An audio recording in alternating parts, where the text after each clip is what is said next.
Hello friends, welcome to my channel the study bus. तो आज का ये वीडियो है एक ओवरव्यू इन हिंदी में, आप लोगों के साथ हिंदी में बात करूँ तो एक ओवरव्यू है हिंदी में chapter the French revolution. Topic wise ज़्यादा एक्सप्लेन नहीं, लेकिन एक ओवरव्यू जो आपको कंप्लीट आइडिया दे देगा इस चैप्टर के बारे में। तो चलिए शुरू करते हैं। The French society during the late 18th century हमारा फर्स्ट टॉपिक है। सो यहाँ पर 1774 को लुई 16 जो Bourbon family of the kings से है, वो बर्बन फैमिली से है, जो किंग्स का फैमिली है, वो किंग बन जाता है।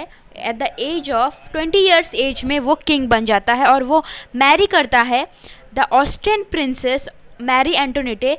मैरी एंटोनेटे जो है वो एक ऑस्ट्रेलिया की प्रिंसेस है, इसलिए उसे ऑस्ट्रियन प्रिंसेस के नाम से बताया जा रहा है। अपॉन हिज एक्सेशन, मतलब जब वो किंग बना तो उसका जो पूरा जो राज्य का इकोनॉमिक वैल्यू, इकोनॉमिक जो कंडीशन था, इकोनॉमिक हाल काफ़ी लो हो गया था, क्योंकि जब वो किंग बना उसने 13 अमेरिकन कॉलोनीज को हेल्प किया फ्रीडम पाने के लिए एक कॉमन एनिमी से, कॉमन शत्रु से, और वो था ब्रिटेन जो उनका कॉमन एनिमी था। और उसके ऊपर वो जो किंग था लुई 16 और उसकी वाइफ काफ़ी खर्चीले थे, इसलिए उनका जो पैलेस था काफ़ी बड़ा था। वो अपने आप को बहुत अमीर दिखाना चाहते थे, इसलिए उनका पैलेस काफ़ी बड़ा था, काफ़ी खर्चीले थे। वहाँ पर इतने सारे वर्कर्स थे, इतने काम करने वाले लोग थे, उनको मेंटेन करना, और ऊपर से उन्होंने 13 अमेरिकन कॉलोनीज को हेल्प किया था कॉमन एनिमी से जो था ब्रिटेन फाइट करने के लिए, फ्रीडम पाने के लिए। सो इसके लिए उन्होंने काफ़ी ज़्यादा लोन ले लिया था, और जिनसे लोन लिया था उन लोगों ने 10% जो है इंटरेस्ट लेना शुरू कर दिया था। लोनों के ऊपर 10% इंटरेस्ट लेना शुरू कर दिया था। इससे काफ़ी ज़्यादा प्रॉब्लम होने लगा था हमारे किंग को, जिसका नाम है लुई 16, फ्रांस का किंग जो 1774 में बना था। उनको काफ़ी सारे प्रॉब्लम्स फेस करना पड़ रहा था इकोनॉमिक कंडीशंस में। कंट्री के इकोनॉमिक कंडीशंस काफ़ी बिगड़ जा रहे थे, और उनका जितना भी इनकम होता था अपने देश से, वो सारा इनकम इंटरेस्ट देने में ही चला जाता था। प्रिंसिपल तो दूर की बात है। और उसके ऊपर 90% जो पर्सन थे फ्रांस में, वो सब पीजेंट्स थे, वो सब खेती बाड़ी करते थे, उनका खेती था। और काफ़ी छोटे नंबर में, काफ़ी स्मॉल नंबर में जो वहाँ पर लोग थे उनका खुद का ज़मीन था, और ज़्यादा से ज़्यादा दूसरों के ज़मीनों में काम करते थे। जो पीजेंट्स थे, जो खेती बाड़ी करते थे, वो दूसरों के ज़मीनों में काम करते थे ज़्यादा से ज़्यादा, और सिर्फ कुछ लोगों का ही खुद का ज़मीन था। तभी फ्रेंच सोसाइटी में, वो फ्रेंच सोसाइटी को 3 विभाग में भाग दिया गया था। पहला विभाग क्लेर्जी का था, सेकेंड नोबिलिटी का, थर्ड एस्टेट था, वो उसका नाम था बिग बिजनेसमैन था। वहाँ पर मार्चेंट्स था, कोर्ट ऑफिशियल्स थे, लॉयर्स थे, वहाँ पर कुछ अमीर भी थे, कुछ गरीब भी थे। पीजेंट्स थे जो गरीब थे, आर्टिशियंस थे जो गरीब थे, स्मॉल पीजेंट्स थे, लैंडलेस लेबरर थे, और फिर सर्वेंट्स थे। तो थर्ड एस्टेट में कुछ अमीर लोग थे और ज़्यादा से ज़्यादा वहाँ पर गरीब लोग थे, क्योंकि फार्मर्स और पीजेंट्स जो है वहाँ पर सबसे ज़्यादा थे। इसके ऊपर जो फर्स्ट और सेकेंड एस्टेट थे, क्लर्जी और नोबिलिटी, वो बर्थ से उनको एक राइट था, एक वो लोग प्रिविलेज पाते थे कि उनको किसी तरह का टैक्स नहीं देना पड़ता था, किसी तरीके का टैक्स नहीं भरना पड़ता था। सिर्फ जो थर्ड एस्टेट है उनको ही टैक्स भरना पड़ता था हमेशा। और तो और वो जो फर्स्ट और सेकेंड एस्टेट थे वो टैक्स लेते थे थर्ड एस्टेट से। उनका नाम है तिथेस और टेल। जो कॉमन टैक्स है, तिथेस जो था चर्चेस से लिया जाता था, मतलब फर्स्ट एस्टेट में चर्च के लोग थे ज़्यादा से ज़्यादा, जिनका अपना चर्च था, या फिर जो फिर फादर थे चर्च के, वो लोग तिथेस टैक्स लेते थे पीजेंट्स से थर्ड एस्टेट के। और एक टेली था जो रेगुलर टैक्स था, वो भी लिया जाता था उन लोगों से, थर्ड एस्टेट्स के पीजेंट्स से। और फिर जो पॉपुलेशन था फ्रांस का वो काफ़ी ज़्यादा बढ़ गया, 23 मिलियन था 1715 में, जो बढ़ गया अप टू 28 मिलियन 1718 तक। 1718 तक 28 मिलियन हो गया था, जो 23 मिलियन था 1715 में। सो इसके वजह से काफ़ी सारे प्रॉब्लम हो गए थे। जो लोग वर्क कर रहे थे उनका वेजेस नहीं बढ़ रहा था, प्राइजेस बहुत बढ़ गया था, लेकिन उनका जो है तनख्वाह नहीं बढ़ रहा था। इसके लिए बहुत सारे प्रॉब्लम्स फेस करना पड़ रहा था थर्ड एस्टेट्स को, और ये एक सब्सिस्टेंस क्राइसिस का स्टार्ट था। हमारा जो सेकंड टॉपिक था आउटब्रेक ऑफ रेवोल्यूशन। तो तभी क्या हुआ, किंग जो था, किंग को उनको बहुत सारे इकोनॉमिक प्रॉब्लम्स थे, इसके लिए उनको पैसे चाहिए थे उनको भरने के लिए, उन इंटरेस्ट को भरने के लिए, 10% इंटरेस्ट को भरने के लिए और लोन चुकाने के लिए उनको जो था टैक्सेस की ज़रूरत था, मतलब पैसों की ज़रूरत है। इसलिए उन्होंने सोचा कि टैक्स बढ़ाया जाए, और टैक्स सिर्फ थर्ड स्टेट के लोग ही दे रहे थे।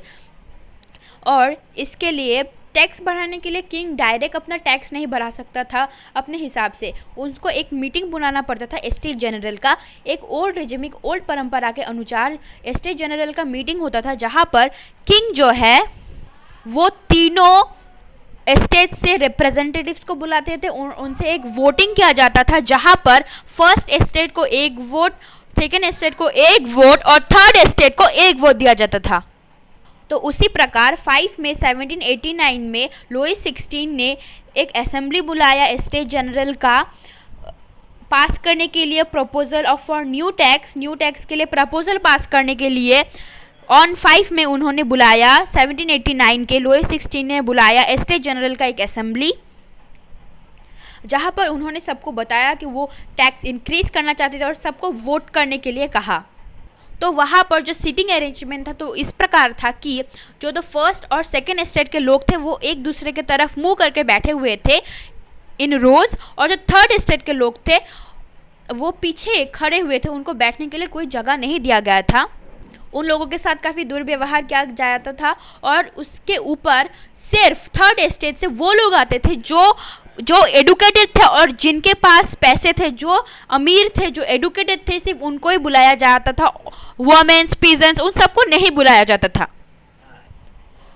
और उसके ऊपर थर्ड स्टेट ने ये डिमांड किया कि उन लोगों को ऐसा टाइप का वोटिंग सिस्टम चाहिए जहां पर सब ईच एंड एवरी मेंबर को, सब एक एक इंसान को एक एक वोट देने का अधिकार होना चाहिए, क्योंकि वो लोग काफ़ी श्योर थे कि वो लोग जो फर्स्ट और सेकेंड स्टेट थे वो अपना वोट पास कर देंगे टैक्स बढ़ाने के लिए। उन लोगों का ही वो प्रॉफिट हो रहा था, उन लोगों का ही ज़्यादा भलाई हो रहा था, इसलिए थर्ड स्टेट ही सफ़र करने वाला था। इसके लिए उन लोगों ने, जो थर्ड स्टेट के लोग हैं, वो उन लोगों ने कहा कि हमें ऐसा वोटिंग सिस्टम चाहिए जहां पर ईच पर्सन एक वोट हो। लेकिन राजा ने जो है, लुईस 16 ने जो है, जो मोनार्क था, उन्होंने ये बात इनकार कर दिया।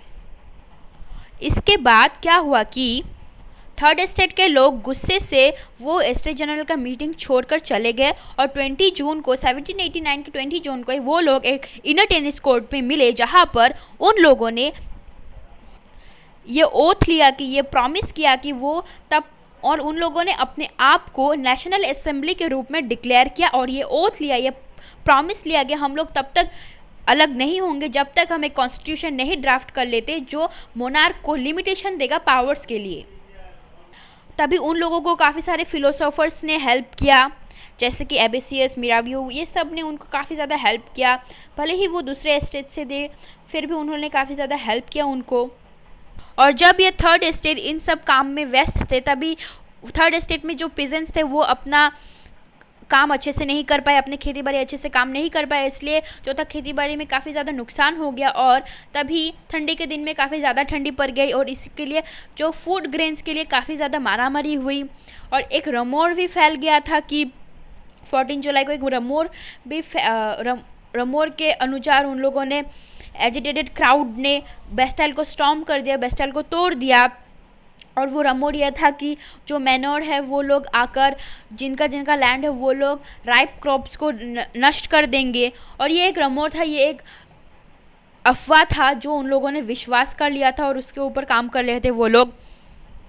और जो थर्ड स्टेट के लोग थे वो गवर्नमेंट ऑफिस से जितने भी हथियार थे वो लेकर फर्स्ट एंड सेकेंड स्टेट से जो मैनोर्स थे उन सबको मारने के लिए निकल गए। काफ़ी सारे अपना कंट्री छोड़कर चले गए, काफ़ी सारे दूसरे जगह में माइग्रेट हो गए। और ये सब देखने के बाद किंग ने एट लास्ट लुईस 16 ने ये तय किया कि वो अभी इन लोगों के साथ ही काम करेगा। उन्होंने ये एक्सेप्ट किया कि वो कॉन्स्टिट्यूशन के अनुसार काम करेगा और उनके पावर लिमिट किए जाएंगे, कॉन्स्टिट्यूशन के मुताबिक वो काम करेंगे, लुईस 16 काम करेंगे। और तभी जो फ्यूडल सिस्टम थे, जो टैक्सेस लिए जाते थे, वो सब भी इक्वली डिस्ट्रीब्यूटेड हुए। जो तिथेस थे, जो टेल्स थे, वो सब अभी रिजेक्ट किए गए थे, वो सब अभी ख़त्म किया गया। वो टैक्स सिस्टम जो सिर्फ थर्ड स्टेट से लिया जाता था। इतने सारे चीज़ें होने के बाद लुईस 16 ये सोचने लगे कि मैं एक किंग हूँ, लेकिन मेरे पास तो ऐसा कोई भी पावर नहीं है जो एक किंग को होना चाहिए। मेरे जो एंसेस्टर्स थे उन लोगों को तो काफ़ी ज़्यादा पावर्स मिले थे, लेकिन मेरे समय में ही ऐसा क्यों? इसलिए उन्होंने सोचा कि अपने नेबरिंग कंट्रीज से कोई हेल्प लिया जाए।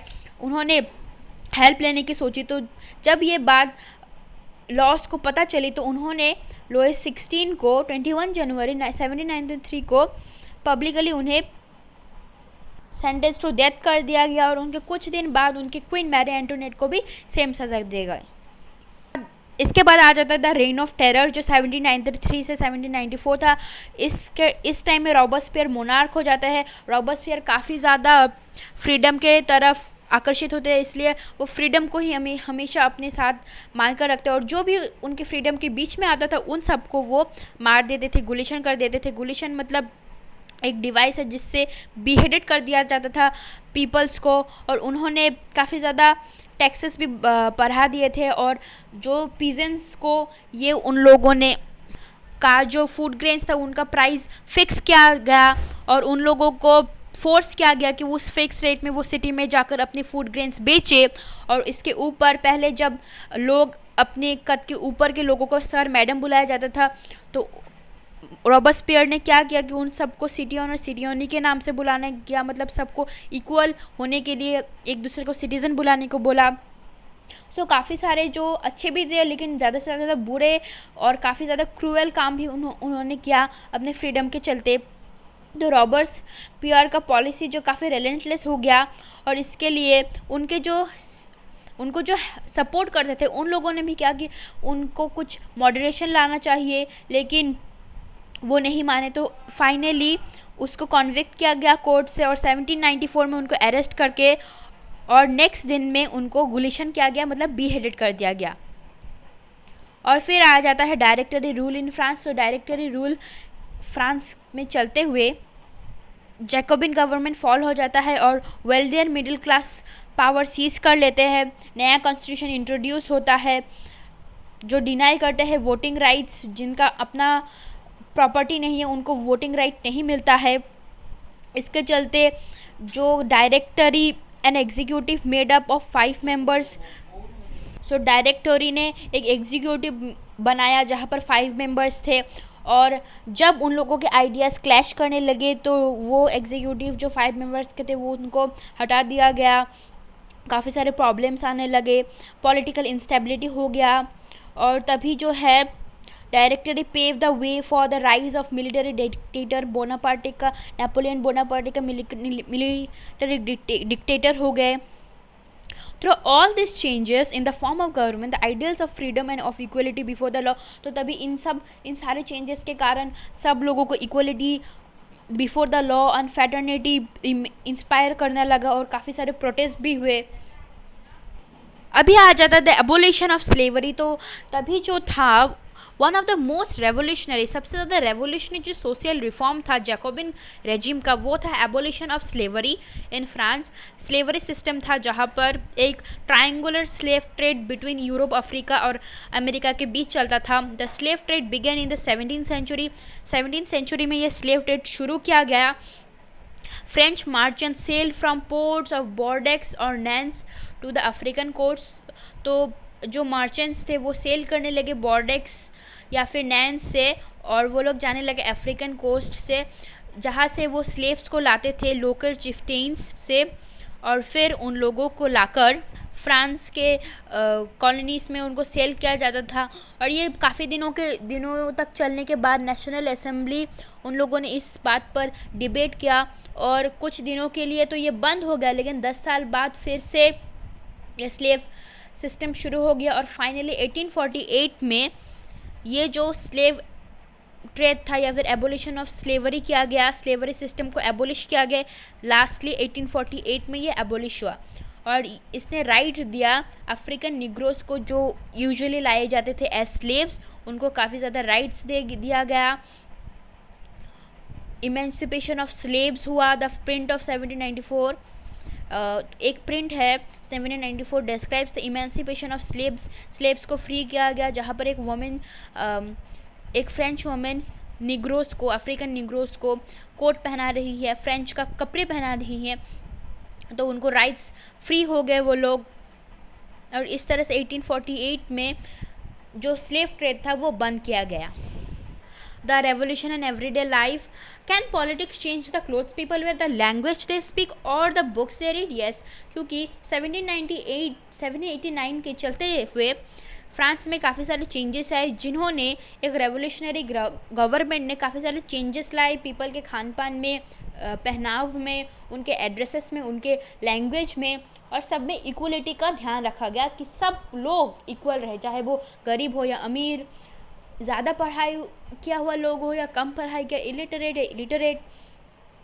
और सबसे इम्पोर्टेंट जो लॉ वो इफ़ेक्ट हुआ वो था after storming of Bastille in summer, जब बेस्टाइल को स्टॉर्म किया गया था 1789 में समर में, तो एबोलिशन ऑफ सेंसरशिप, जिनके चलते अगर कोई भी मीडिया कुछ पब्लिश करना चाहे, बुक्स पब्लिश करना चाहे, न्यूज़पेपर, प्लेस, तो उनको परमिशन चाहिए होता था मोनार्क का, और वो लोग नहीं कर पाते थे हमेशा वो चीज़ जो थोड़ा सा प्रोटेस्टिव हो, थोड़ा सा प्रोटेस्ट हो, तो वो लोग गवर्नमेंट के असली रूप को कभी भी लोगों के सामने नहीं ला पाते थे, क्योंकि उनको एक परमिशन चाहिए था जो ज़्यादा से ज़्यादा उनको नहीं मिलता था, क्योंकि वो गवर्नमेंट के कभी कभी अगेंस्ट होता था।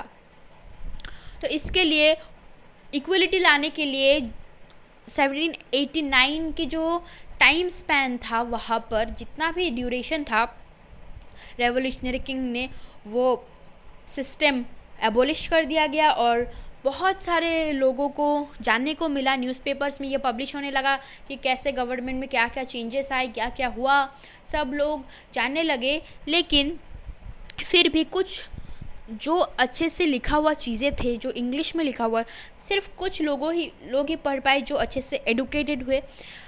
This was one way they could grasp and identify with ideas such as liberty or justice that political philosophers wrote about at length in texts which only a handful educated people could read. So ये कुछ लोग ही पढ़ पाते थे जो English में थे, वो कुछ लोग ही पढ़ पाते जो लिटरेट थे, क्योंकि ज़्यादा से ज़्यादा लोग तब के टाइम में बहुत ज़्यादा इलिटरेट हुआ करते थे, उनका ज़्यादा पढ़ाई लिखाई नहीं हुआ करता था, इसलिए कुछ बहुत एडुकेटेड लोग ही पढ़ते करते थे। लेकिन फिर भी ये काफ़ी चेंज लाया फ्रेंच सोसाइटी में। सो हम लोग इस चैप्टर का कंक्लूजन, जो काफ़ी इम्पॉर्टेंट है इस चैप्टर को जानने के लिए, क्योंकि फाइनली क्या हुआ। 1804 में नेपोलियन बोनापार्टे वो किंग बन गए, फ्रांस के एम्परर बन गए फ्रांस के। वो एक conquering, he set out to conquer neighbouring European countries. So वो काफ़ी सारे यूरोपियन कंट्रीज़ को कॉन्क्योर कर चुके थे, और जहाँ पर उनके फैमिली मेम्बर्स को उन्होंने रख दिया था उनके देखभाल करने के लिए, उन कंट्रीज़ के देखभाल करने के लिए जो इनके अंडर था, जो इन्होंने अपने अंडर कर लिया था कॉन्क्योर करके। सो उन्होंने काफ़ी ज़्यादा लॉस इंट्रोड्यूस किए प्रोटेक्शन ऑफ प्राइवेट प्रॉपर्टी के ऊपर, फिर uniform system of ways and measures provided by decimal system, ये सब काफ़ी ज़्यादा उन्होंने अच्छे मोटिव्स उन्हें रखे, और काफ़ी मॉडरेशन के साथ उन्होंने अपना जो है टाइम स्पेन, जितना भी टाइम स्पेन उनका था किंग होने का, काफ़ी अच्छे से निभाया उन्होंने। काफ़ी मॉडर्न तरीका था, वो खुद को एक मॉडरेटेड किंग के रूप में देखते थे, ना कि किसी क्रूएल मोनार्क के हिसाब से वो देखते थे। लेकिन जैसे कि वो कॉन्क्योरर थे, तो वो फाइनली डिफीट हो गए वाटरलू के जंग में इन 1815। लेकिन उनके काफ़ी सारे मेजर्स आज भी फॉलो किए जाते थे, उनके जाने के बाद भी फॉलो किए गए। लिबर्टी एंड मॉडर्न लॉस उनका फॉलो किया गया। To other parts of Europe had an impact on people long after Napoleon had left.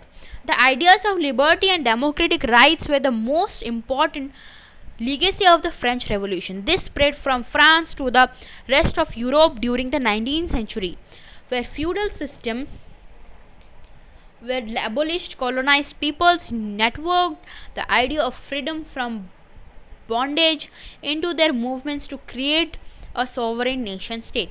So feudal system जैसे कि हम जानते थे वो एबोलिश किया गया था। टिप्पू सुल्तान एंड राम मोहन रॉय ने भी, जो काफ़ी इंडिविजुअल एग्जाम्पल्स है, जो जिन लोगों ने रेस्पॉन्ड किया इनके आइडियाज़ को, coming from the revolutionary France, इन्होंने काफ़ी रेस्पॉन्ड किया, इनको इंडिया में भी काफ़ी ज़्यादा यूज़ किया गया। हम लोगों को पता है कि काफ़ी सारे आइडियाज़ जो है दूसरे कंट्रीज से काफ़ी अच्छे डेमोक्रेटिक आइडियाज़ हमारे गवर्नमेंट ने ग्रैस्प किया है अदर कंट्रीज़ का कॉन्स्टिट्यूशन। सो ये भी कुछ है सिस्टम्स जो राम मोहन राय, टीपू सुल्तान, वो लोग जिन लोगों ने रेस्पॉन्ड किया इन सारे चीज़ों को और ग्रैस्प किया। तो thank you, keep watching, subscribe, like, share, comment.